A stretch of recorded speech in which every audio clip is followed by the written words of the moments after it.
पृथ्वीराज रासो। इसके रचयिता चंद बरदाई हैं और पृथ्वीराज रासो आदिकाल का सर्वाधिक प्रसिद्ध काव्य है। प्रसिद्ध के साथ साथ यह काव्य सर्वाधिक विवादित भी है। विवाद इसके रचना काल और मूल रूप को लेके है कि इसका मूल रूप है क्या। पृथ्वीराज रासो का कई 4 रूपों में पाया जाता है, अभी हम बताते हैं उसके विषय में। और हिंदी का प्रथम महाकाव्य माना जाता है। आचार्य रामचंद्र शुक्ल इसको, पृथ्वीराज रासो को हिंदी का प्रथम महाकाव्य मानते हैं और छप्पयों का राजा शिव सिंह सेंगर मानते हैं। छप्पयों का राजा इसलिए कहते हैं क्योंकि इसमें सबसे अधिक छप्पय छंद पाए जाते हैं। छप्पय छंद की सबसे अधिक प्रमुखता है और इसमें 68 प्रकार के छंद हैं। 68 प्रकार के छंद हैं और कुल छंदों की संख्या 16,306 छंद हैं। इतने छंद पाए जाते हैं। और ये पृथ्वीराज रासो जो है, इसमें पृथ्वीराज के विभिन्न युद्धों का वर्णन किया गया है। और इस पृथ्वीराज रासो में जो है मध्यकालीन साहित्य से में प्रयुक्त अनेक प्रकार की कथानक रूढ़ियों का, काव्य रूढ़ियों का प्रयोग किया गया है।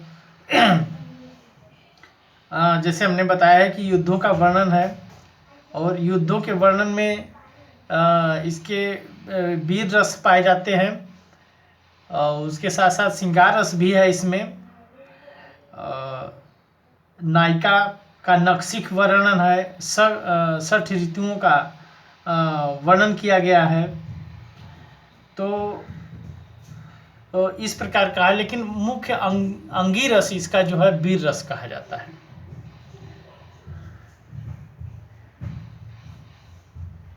ये जो है चंद बरदाई को रामचंद्र शुक्ल जो है अपनी पुस्तक में अधिकतर चंद कहते हैं या चंद कई संस्करणों में पाया जाता है। जो प्रमाणिक मतलब जो भी पुस्तकें उपलब्ध हैं, चंद नाम से चंद बरदाई को जो बोला जाता है, तो इसे भ्रमित न होइएगा। चंद जो लिखा रहेगा वो चंद बरदाई के लिए है।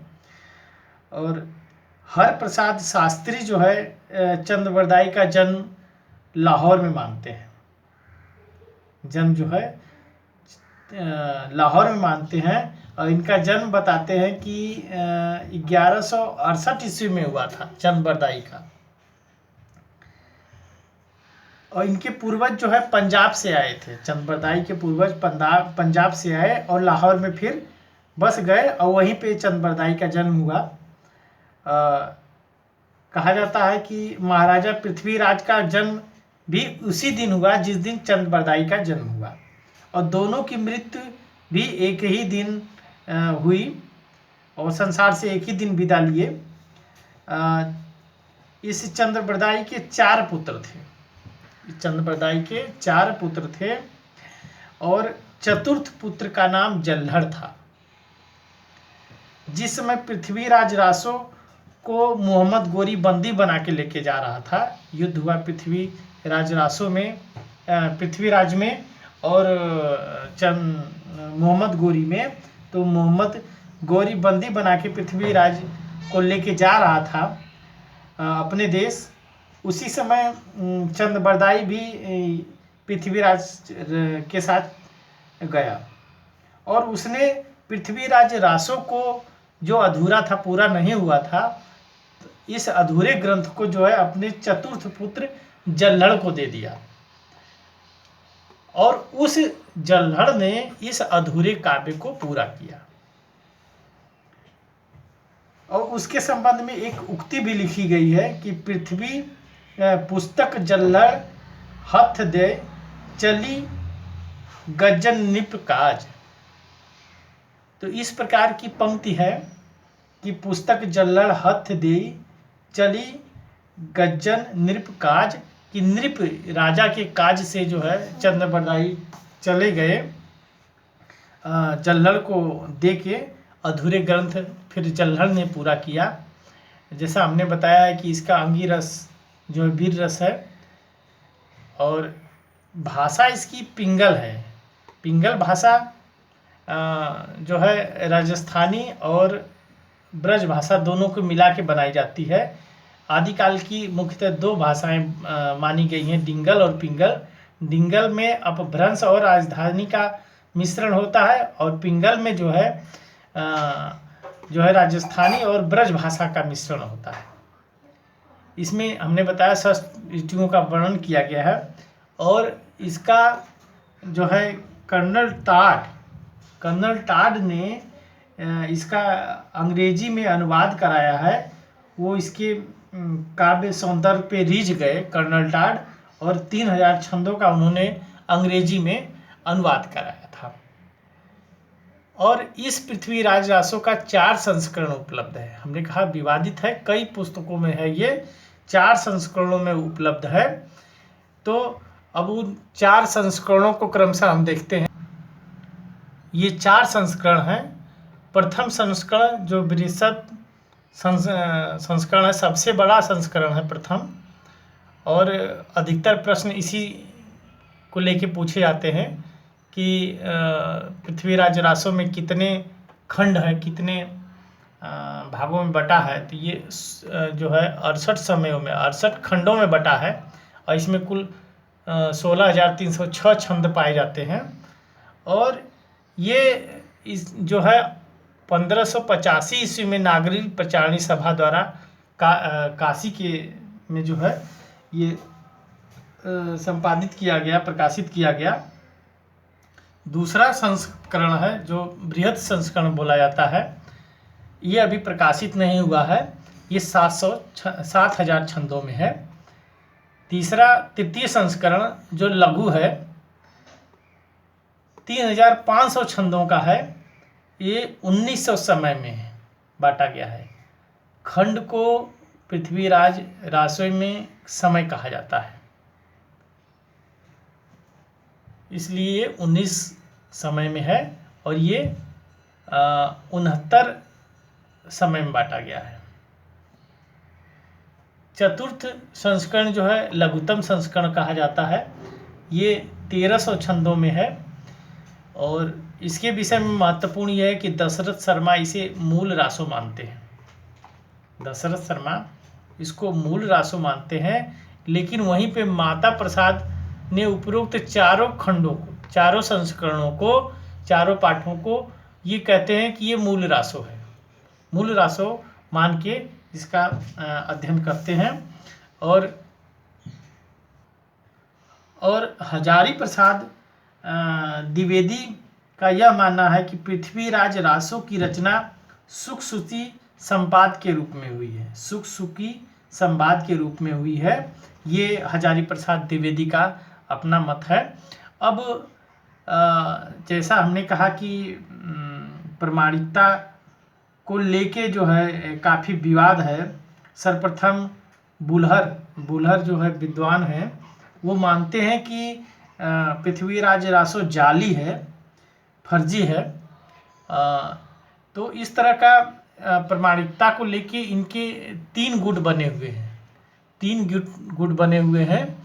कोई उनको प्रमाणित मानता है, कोई उनको अर्ध प्रमाणित मानता है, और कोई जो है अप्रमाणित मांगता है, उसको प्रमाणित मानता ही नहीं है। तो इस प्रकार के 3 गुट हैं। तीनों गुटों में हम देखेंगे ये 3 मत हैं। पृथ्वीराज रासो की प्रमाणिकता के संबंध में 3 मत हैं, और तीनों मत में अलग अलग विद्वान हैं। पहला है कि जो प्रमाणित मानते हैं उसमें जो है मोहनलाल विष्णुलाल पांड्या है, श्याम सुंदर दास हैं, कर्नल टाड और दशरथ शर्मा। तो ये 4 विद्वान प्रमाणित मानते हैं, और प्रमाणित में मानने वाले बुल्हर हैं। इन्होंने तो कहा कि पृथ्वीराज रासो जाली है। सर्वप्रथम इन्होंने बोला कि पृथ्वीराज रासो जाली काव्य महाकाव्य है और इसका जो है संपादन तुरंत रोका जाए। रोकने के लिए इन्होंने तुरंत कहा। गौरी शंकर हीराचंद ओझा और आचार्य रामचंद्र शुक्ल।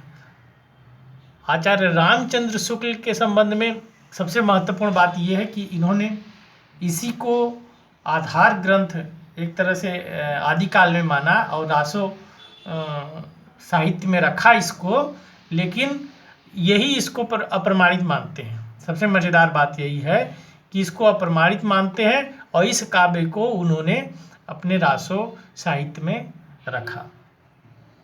और अर्ध प्रमाणित मानने वाले विद्वानों में हजारी प्रसाद त्रिवेदी और सुनीत कुमार चटर्जी हैं। तो ये विद्वान हैं जो 3 प्रकार के मत हैं। तीनों प्रकार के मतों के विद्वानों के विषय में प्रतियोगिता में पूछा जाता है, आप इसको ध्यान में रखेंगे। इसके अतिरिक्त अभी हमने कहा था कि आचार्य हजारी प्रसाद द्विवेदी जो है पृथ्वीराज रासो की रचना को सुख सुखी संवाद के रूप में मानते हैं। हजारी प्रसाद द्विवेदी और नामवर सिंह ने मिलके एक संक्षिप्त पृथ्वीराज रासो का संपादन किया। मिलके इस बात को मानते हुए कि वे सुख सुखी संवाद पे आधारित है और उसका संपादन किया था। और डॉक्टर बच्चन सिंह ने इसको पृथ्वीराज रासो को राजनीतिक महाकाव्य कहते हुए त्रासदीपूर्ण महाकाव्य माना है, त्रासदीपूर्ण रचना माना है इसको पृथ्वीराज रासो को। तो ये चीज़ें हैं पृथ्वीराज रासो के संबंध में। और एक और महत्वपूर्ण है चीज़ है कि पृथ्वीराज रासो में एक प्रसंग आता है कैमास पद। कैमास जो मंत्री था पृथ्वीराज रासो का, और उसका प्रेम जो हो एक नर्तकी से हो जाता है उसके दरबार में, और उसके प्रेम को देख के पृथ्वीराज रासो क्रोधित हो जाता है और उसका वध कर देता है। तो इस प्रेम के कारण प्रेम को रोकने के लिए उसने उसका वध किया, और अंत में देखते हैं कि प्रेम के पीछे ही उसने संयुक्ता स्वयंवर में संयुक्ता को लेके जाता है और उसके लिए युद्ध होता है, और अंत में पृथ्वीराज का विनाश भी होता है। तो जिस प्रेम को उसने ख़त्म करने का प्रयास किया और वो उसका खुद शिकार हो गया और अंत में उसके नाश का या उसके राज्य का विनाश का कारण भी बना। तो ये पृथ्वीराज रासो सर्वाधिक विवादित है और इसके विषय में महत्वपूर्ण जितनी चीज़ें हैं हमने आपको बताई कंपटीशन की दृष्टि से। आप इसको ध्यान में रखेंगे और आशा करते हैं कि आप अभी तक हमने जो भी कुछ पढ़ाया है उसको रिवाइज करते हैं, उसको जो भी उससे संबंधित प्रश्न हैं आप कंपटीशन में पूछे जाते हैं उसको देखते हैं। अगले वीडियो में हम पढ़ाएंगे अब आपको लौकिक साहित्य, अंतिम 5वां जो है आदिकाल का लौकिक साहित्य पढ़ाएंगे। धन्यवाद।